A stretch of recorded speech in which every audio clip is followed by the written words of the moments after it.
The Ghostly Killer, a psychological horror story. Alex, a skeptical investigator with a penchant for logical explanations, found himself standing over the imposing Gothic mansion. Its turrets, gargoyles, and sprawling grounds seemed to whisper of a history steeped in both grandeur and tragedy. The locals spoke of a spectral presence, a haunting that had plagued the mansion for generations. As Alex stepped through the ornate iron gates, a chill ran down his spine. The mansion's imposing silhouette loomed overhead, casting long, dancing shadows across the cobblestone courtyard. He could almost hear the faint echoes of laughter and whispers carried on the wind. The interior of the mansion was a labyrinth of dark, winding corridors and dusty, forgotten rooms. The air was heavy with a sense of foreboding, and the silence was punctuated only by the occasional creak of floorboards or the distant drip of water. This case was about a big, old mansion where many people had died. Some people said the mansion was haunted by a ghost. Alex didn't believe them, but Alex had a secret.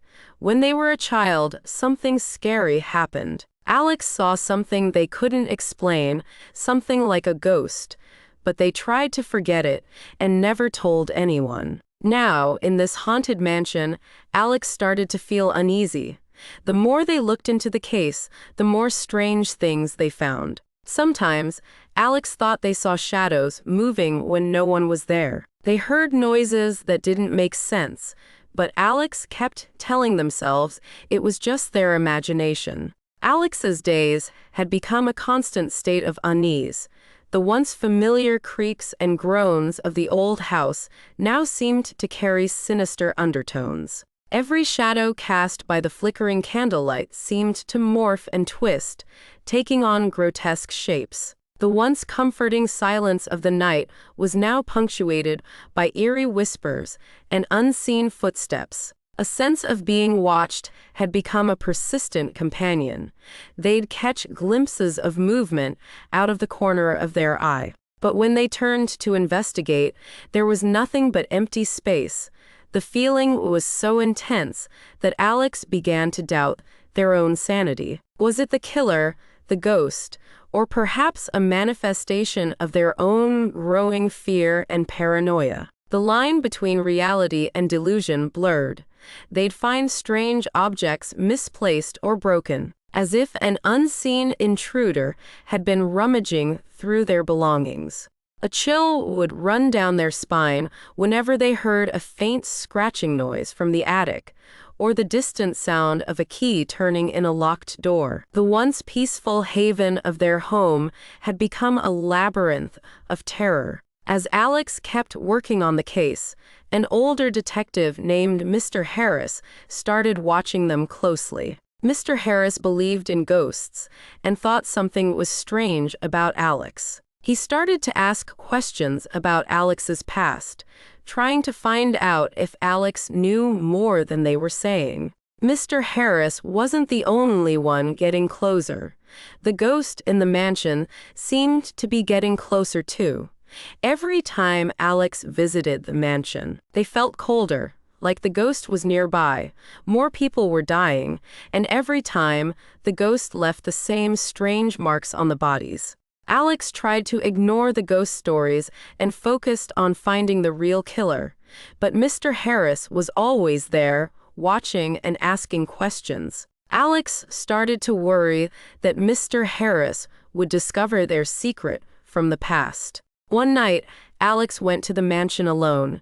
They thought they could find a clue that would solve the case. But instead, they heard footsteps behind them. When Alex turned around, no one was there. Then they heard a whisper, "You can't hide forever." Alex ran out of the mansion, but they knew they couldn't keep running. Mr. Harris was getting closer to the truth, and so was the ghost. Alex knew they had to be careful. Mr. Harris was asking more and more questions. He even started following Alex when they went to the mansion. Alex couldn't let him find out about the secret from their past. They tried to act normal, but it was getting harder. The ghost was getting stronger too. Every time Alex went to the mansion, they saw things that weren't there before, like strange symbols on the walls or old broken furniture moving by itself. Alex told themselves it was just a trick, but deep down, they were scared. One day, Mr. Harris asked Alex about their childhood. He wanted to know if Alex had ever seen a ghost before. Alex lied and said no, but they could tell Mr. Harris didn't believe them. That night, Alex tried to stay away from the mansion, but they couldn't stop thinking about the case. They had to solve it before Mr. Harris got too close, so they went back to the mansion, hoping to find a clue. Inside, the mansion was darker than before. Alex felt like they were being watched. They heard the whisper again, "You can't escape." Alex knew they couldn't keep avoiding the truth. The ghost was real, and it was getting closer. But so was Mr. Harris, and Alex didn't know who was more dangerous. Mr. Harris decided it was time to catch the killer. He set a trap at the mansion. He told everyone he would do a reenactment of how the ghost died. He thought this might make the killer show themselves or make the ghost appear. Alex didn't like the idea, but they had no choice. If they didn't go, Mr. Harris would get even more suspicious. So, Alex went to the mansion that night, hoping to stay out of trouble. The mansion was full of people, all waiting to see what would happen. Mr. Harris started the reenactment. Acting out the ghost's death, the air felt heavy, like something bad was about to happen. Suddenly, the lights went out, the room got cold, and everyone started to panic. When the lights came back on, another person was dead, with the same strange marks on their body. Everyone was shocked, and all eyes turned to Alex. Mr. Harris stepped forward, looking at Alex with suspicion. "What do you know about this?" he asked. Alex felt trapped. They couldn't explain what had happened. The ghost was real. But how could they prove it? And now, Mr. Harris thought they were the killer. Alex knew they had to find the real killer fast, or they would be the next victim. Alex knew they had to act fast. Everyone thought they were the killer, but they were innocent. The real killer was still out there, and Alex had to find them before it was too late. Alex, their heart pounding against their ribs, sifted through the dusty archives, their fingers tracing over the faded ink of decades-old documents. A chilling draft swept through the room, rustling the papers and sending a shiver down their spine. They'd been searching for hours, their eyes scanning each page for any clue that might lead them to the true killer. The mansion seemed to have a life of its own, creaking and groaning as if in protest against their intrusion. Shadows danced and flickered in the corners, casting eerie shapes that seemed to morph and twist. Alex's flashlight flickered, casting an unsteady beam that illuminated the room in a sickly yellow glow. The air was thick with an oppressive silence, broken only by the faint scratching of Alex's pen on paper. Just as they thought they were onto something, a peculiar entry in a long-forgotten diary, the lights flickered and died, plunging the room into complete darkness. A cold, clammy hand seemed to brush against their neck, sending a wave of terror through their body. Alex's breath quickened, their heart pounding in their chest.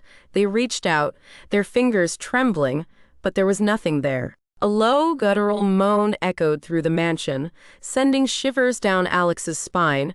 They knew it was the ghost, taunting them, warning them to stop their search.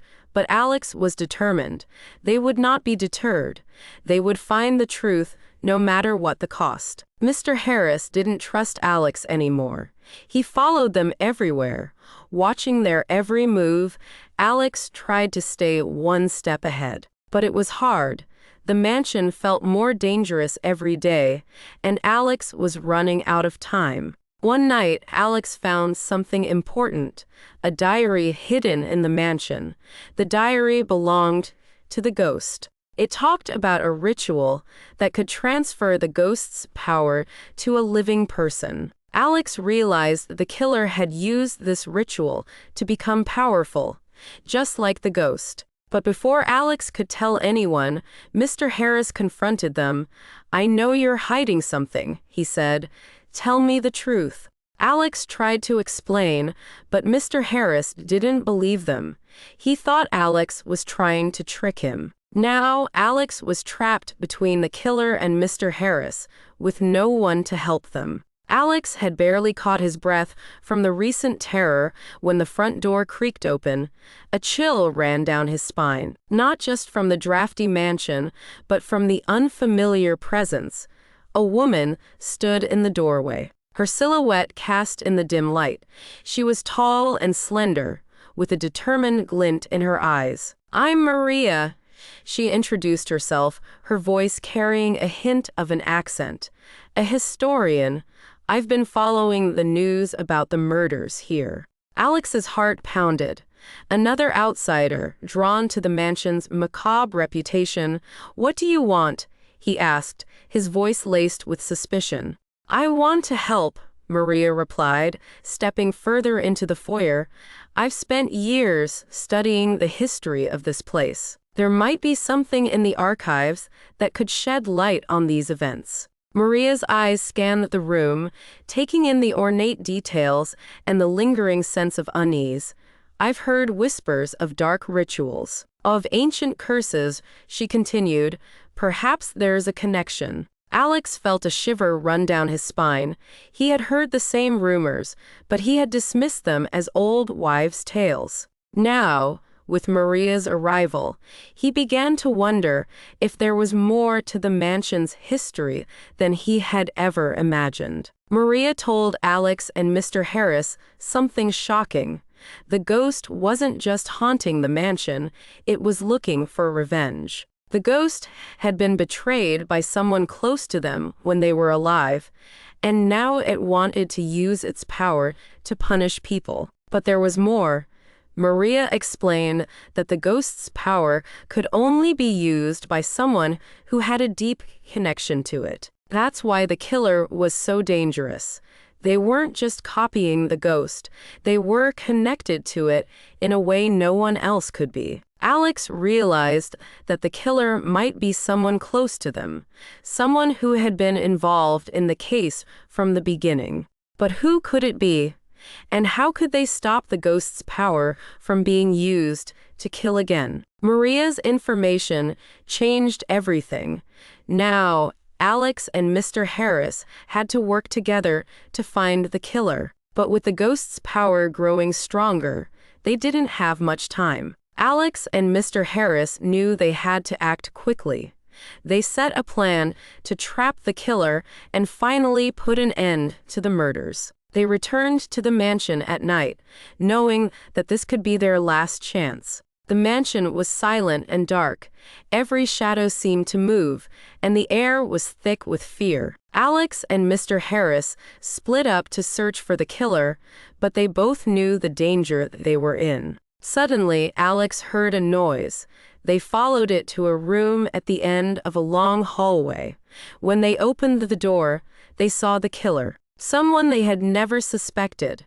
It was one of the mansion's caretakers, a person who had been there from the start. The caretaker had performed the ritual, using the ghost's power to kill anyone who got too close to the truth. The caretaker smiled, a cold, evil smile. "You should have stayed away," they said. "Now it's too late." Alex tried to fight back, but the caretaker was strong, and the ghost's power made them even stronger. Just when it seemed like Alex would lose, Mr. Harris burst into the room. He had found out the truth and came to help Alex. A fierce battle broke out. The ghost's presence filled the room, making it hard to see or breathe. Alex and Mr. Harris fought with everything they had, trying to stop the caretaker and the ghost once and for all. The fight in the dark room was fierce. The caretaker, with the ghost's power, seemed unstoppable. Alex and Mr. Harris were struggling, feeling the cold grip of fear as the ghost's presence grew stronger. Then, Mr. Harris realized something. The only way to stop the ghost was to break the connection between the caretaker and the ghost. But doing that would require a great sacrifice.